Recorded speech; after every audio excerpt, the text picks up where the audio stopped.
हमने 10th class का first chapter start किया था हिंदी मीडियम में, और उसका फर्स्ट पार्ट आप लोगों को मैंने अपलोड करके दे दिया था, जिसमें हमने सब कुछ बेसिक इंट्रोडक्शन पढ़ा था, अभिक्रियाएं, समीकरण, संतुलन, ये सब कुछ पढ़ा था।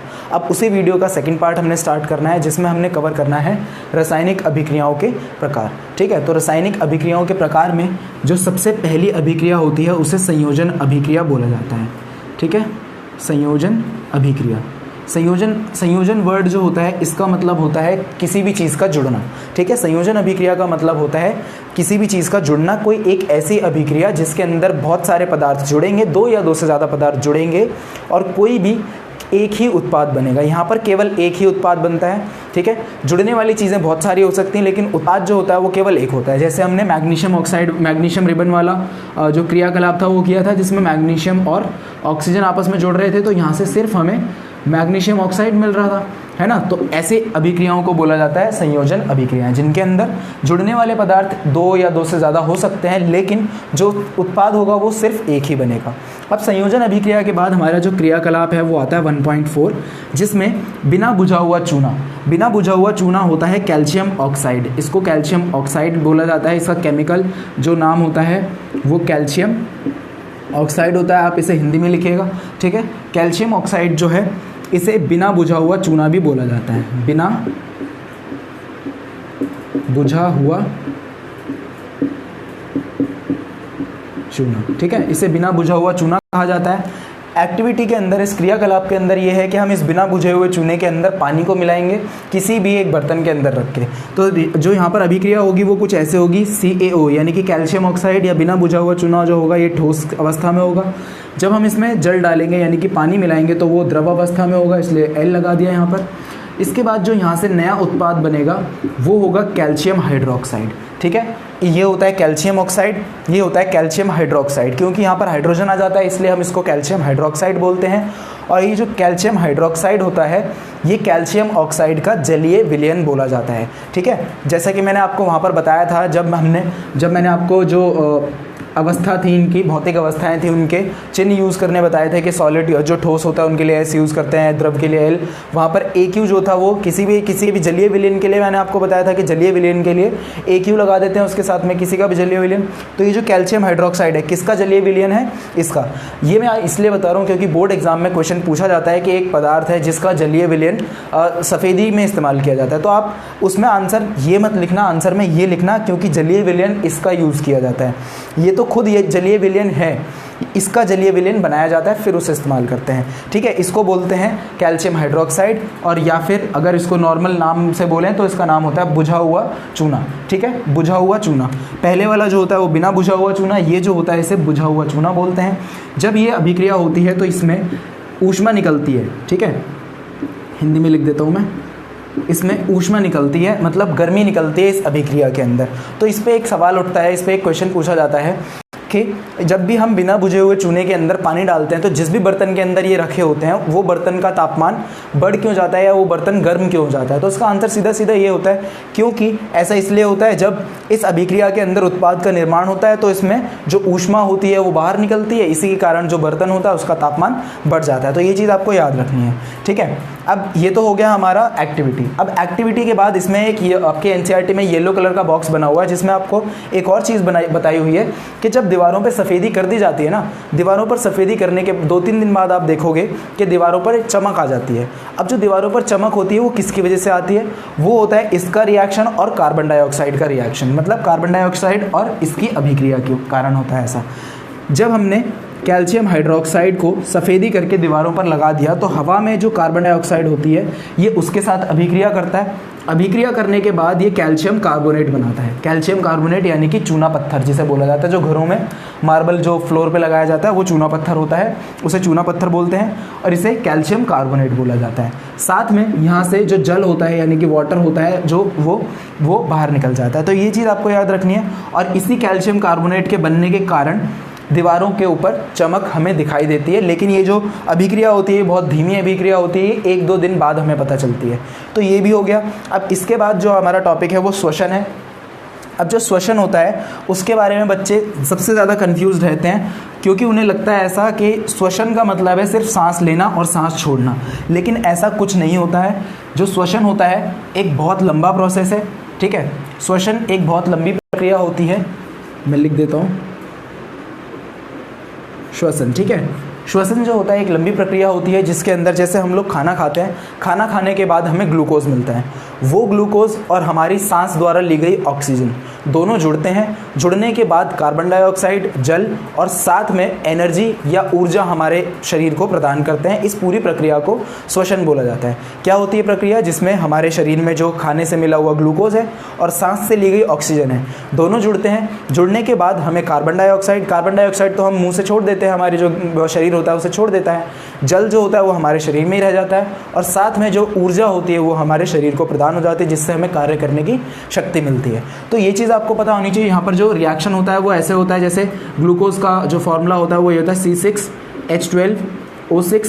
जब इसके साथ में ऑक्सीजन जुड़ती है, ठीक है, जब इसके साथ में ऑक्सीजन जुड़ती है तो यहाँ से ये कार्बन डाइऑक्साइड बनाता है, साथ में वाटर बनाता है, यानी कि जल बनाता है। जल के साथ साथ यहाँ पर जो ऊर्जा होती है वो हमारे शरीर को मिल जाती है, जिससे हम कार्य कर पाते हैं। ये संतुलित नहीं है, इसको आप संतुलित कर लीजिएगा।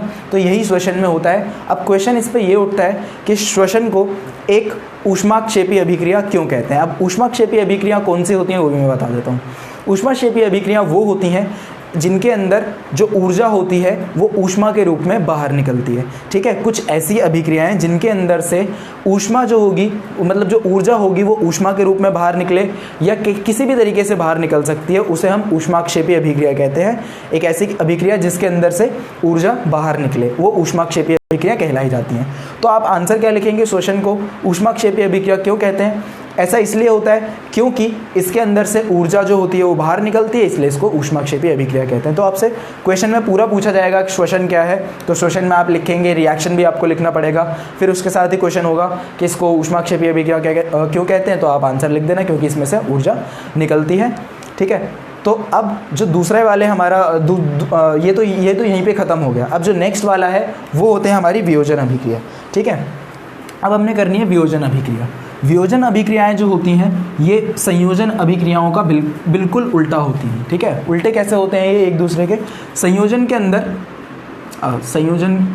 अंदर दो पदार्थ या दो से ज़्यादा पदार्थ आपस में जुड़ रहे थे, लेकिन वियोजन में ऐसा नहीं होता। वियोजन के अंदर क्या होता है, कुछ भी मतलब एक ही पदार्थ जो होता है ये खुद टूट जाता है। जैसे उसके अंदर बहुत सारे पदार्थ आपस में जुड़कर केवल एक उत्पाद बना रहे थे, इसमें केवल एक से ही बहुत सारी चीज़ें बन जाती हैं। जैसे कैसे देखो, जैसे सपोज करते हैं हमारे पास कोई भी एक पदार्थ होगा ए, ये टूट जाता है किसी भी चीज़ की किसी भी कारण से हो सकता है, ऊष्मा से हो सकता है, प्रकाश से हो सकता है, विद्युत से हो सकता है, ठीक है। तो ये टूट जाता है दो पदार्थों के अंदर, तो इसे हम वियोजन अभिक्रिया कहते हैं। संयोजन वो जिसमें दो या दो से ज़्यादा पदार्थ जुड़ें और उत्पाद केवल एक ही बने। वियोजन अभिक्रिया वो जिसके अंदर केवल एक ही अभिकारक से 3 या 4 उत्पाद बन जाएं, या दो मतलब एक से ज़्यादा उत्पादों का निर्माण होता है, वो वियोजन अभिक्रिया होती है। जैसे इसका एक एग्जांपल कैल्शियम कार्बोनेट वाला, जो अभी हमने कैल्शियम कार्बोनेट लिया था। जब हम इस कैल्शियम कार्बोनेट को ऊष्मा प्रदान करते हैं, यानी कि जब हम इसे गर्म कर देते हैं, तो गर्म होने के कारण ये कैल्शियम ऑक्साइड यानी कि बिना बुझा हुआ चूना और कार्बन डाइऑक्साइड दोबारा उसी में परिवर्तित हो जाता है, ठीक है। तो ये चीज़ आपको याद रखनी है कि कैल्शियम कार्बोनेट को जब हम ऊष्मा प्रदान करेंगे तो वो कैल्शियम ऑक्साइड और कार्बन डाइऑक्साइड में परिवर्तित हो जाएगा। तो ये चीज़ आपको अच्छे से याद रखनी है, इसी को वियोजन अभिक्रिया कहा जाता है। अब ये जो वियोजन अभिक्रिया होती है ये 3 प्रकार की होती है। सबसे पहली जो होती है उसे बोला जाता है ऊष्मीय वियोजन। ऊष्मीय वियोजन। अब एक ऐसी वियोजन अभिक्रिया जिसको ऊष्मा के द्वारा तोड़ा जाए, एक ऐसी अभिक्रिया जिसको ऊष्मा द्वारा कराया जाए, जैसे अभी कैल्शियम कार्बोनेट वाली हमने पढ़ी, इसमें हमने ऊष्मा दी, इसको गर्म किया, अब इसको ऊष्मा के कारण हमने तोड़ा, ऐसी अभिक्रियाओं को बोला जाता है ऊष्मीय वियोजन। एक ऐसा वियोजन जिसके अंदर जो वियोजन होगा, जिसके अंदर जो पदार्थ टूटेंगे वो किसके कारण टूटेंगे? ऊष्मा देने के कारण टूटेंगे। तो पहला हो गया, इसके अंदर एक क्रियाकलाप कराया जाता है लेड नाइट्रेट वाला। लेड नाइट्रेट को हम लोग ऊष्मा प्रदान करते हैं। जब इसको ऊष्मा दी जाती है तो ऊष्मा देने के कारण ये लेड ऑक्साइड में परिवर्तित हो जाता है। लेड ऑक्साइड साथ में नाइट्रोजन डाइऑक्साइड और ऑक्सीजन का निर्माण करता है। ठीक है, जब भी लेड नाइट्रेट को हम लोग ऊष्मा प्रदान करते हैं तो यहाँ से ये लेड ऑक्साइड, नाइट्रोजन डाइऑक्साइड और ऑक्सीजन में बदल जाता है। अब क्वेश्चन यहाँ से ऐसे पूछा जाता है कि मान लेते हैं पहले तो ये लेड नाइट्रेट इस तरीके से रखा होगा, तो यहाँ से ना लेड नाइट्रेट को जब आप हीट करोगे तो आप जो देखोगे कि ये लेड नाइट्रेट के अंदर से भूरे रंग, भूरा मतलब ब्राउन कलर का एक धुआं निकलता हुआ आपको नजर आएगा।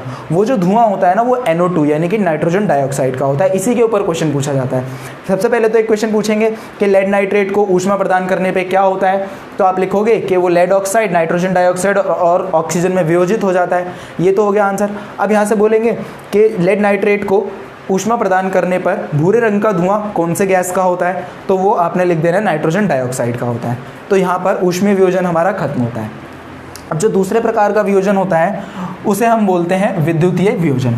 ठीक है, दूसरे प्रकार का जो वियोजन होगा वो विद्युत द्वारा कराया जाएगा, जैसे कि हमें नाम से पता चल रहा है वो होगा विद्युतीय वियोजन। तो विद्युतीय वियोजन के अंदर कोई भी जो पदार्थ होता है, जैसे हम जल ले लेते हैं, जल जो होगा, जब जल के अंदर हम विद्युत डालेंगे, ठीक है, जब जल के अंदर हम लोग विद्युत डालेंगे तो ये हाइड्रोजन और ऑक्सीजन दोनों में अलग अलग परिवर्तित हो जाएगा। ठीक है, तो ये चीज़ आपको पता होनी चाहिए। एक ऐसा वियोजन जो विद्युत द्वारा कराया जाए उसे हम विद्युतीय वियोजन बोलते हैं। इसका एग्जाम्पल यही है कि जल के अंदर जब विद्युत डाली जाती है तो विद्युत से वो क्या होता है, हाइड्रोजन और ऑक्सीजन दोनों अलग अलग हो जाते हैं। फिर जो तीसरा वाला होता है वो होता है प्रकाशीय वियोजन। प्रकाशीय वियोजन, अब ये जो प्रकाशीय वियोजन होता है इसके अंदर वियोजन किससे कराया जाएगा, प्रकाश से कराया जाएगा। तो इसमें एक क्रियाकलाप करते हैं जिसके अंदर सिल्वर क्लोराइड लिया जाता है, AgCl को सूर्य प्रकाश में रखा जाता है।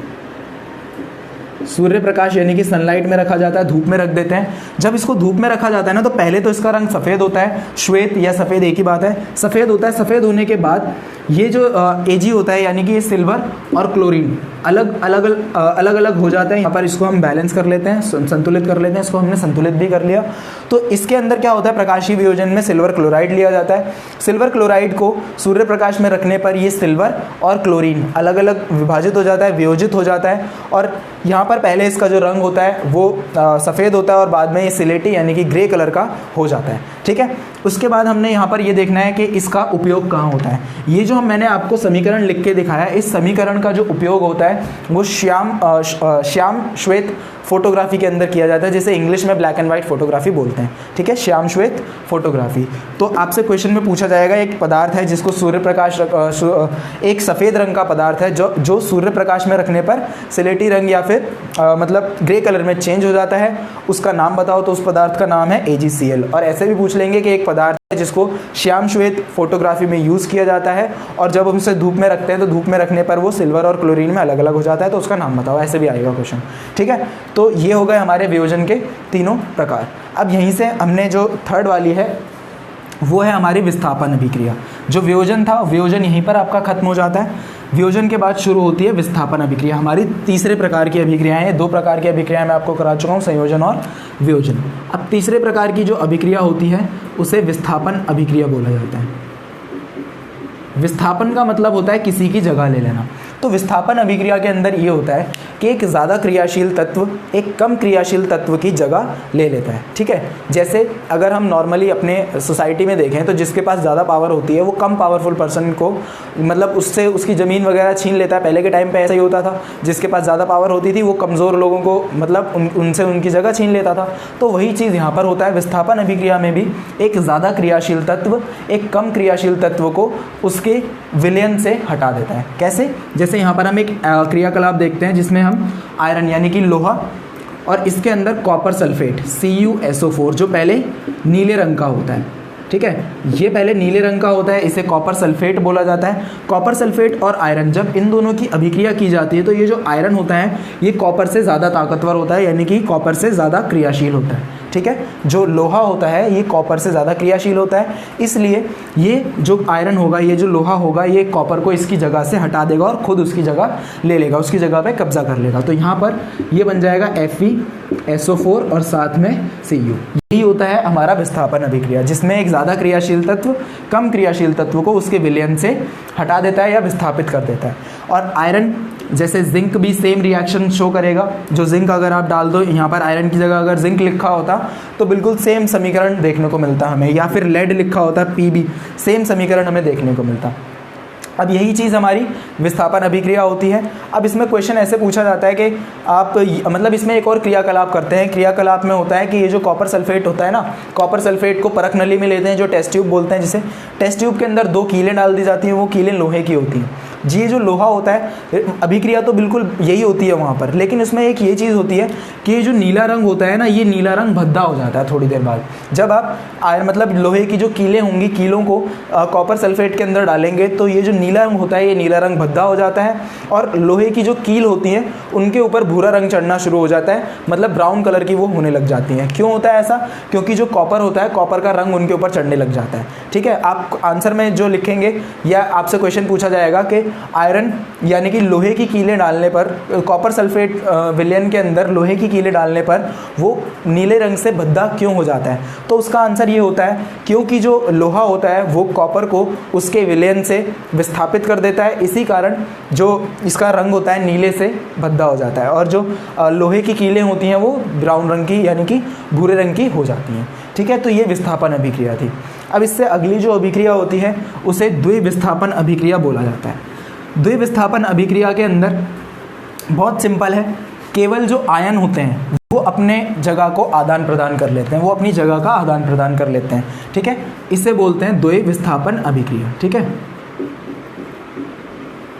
द्विविस्थापन अभिक्रिया। द्विविस्थापन अभिक्रिया के अंदर जो आयन्स होते हैं, आयन्स मतलब जैसे एक एग्जांपल ले लेते हैं हम Na2SO4, जो बुक में भी एग्जांपल दिया हुआ है आपको, प्लस में BaCl।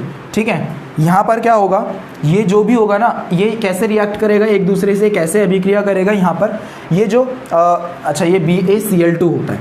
ठीक है, अब ये आदान प्रदान कैसे होगा, ये Na चला जाएगा Ba की जगह पर, और ये Ba जो होगा ये Na की जगह पर आ जाएगा। इसे हम द्विविस्थापन बोलते हैं।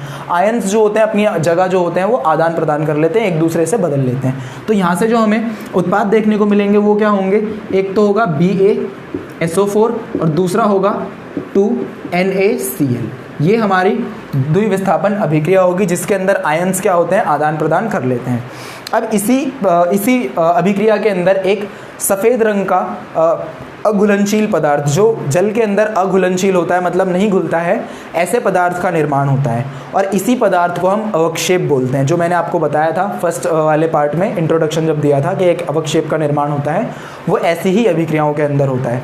एक अवक्षेप क्या होता है, एक सफ़ेद रंग का जल के अंदर अघुलनशील पदार्थ होता है जो जल में नहीं घुलता है, उसे हम अवक्षेप बोलते हैं। और कुछ ऐसी अभिक्रियाएं जिनके अंदर अवक्षेप का निर्माण होता है उसे अवक्षेपण अभिक्रिया बोला जाता है। ठीक है, तो ये चीज़ आपको याद रखनी है कि अवक्षेपण अभिक्रियाएं क्या होती हैं।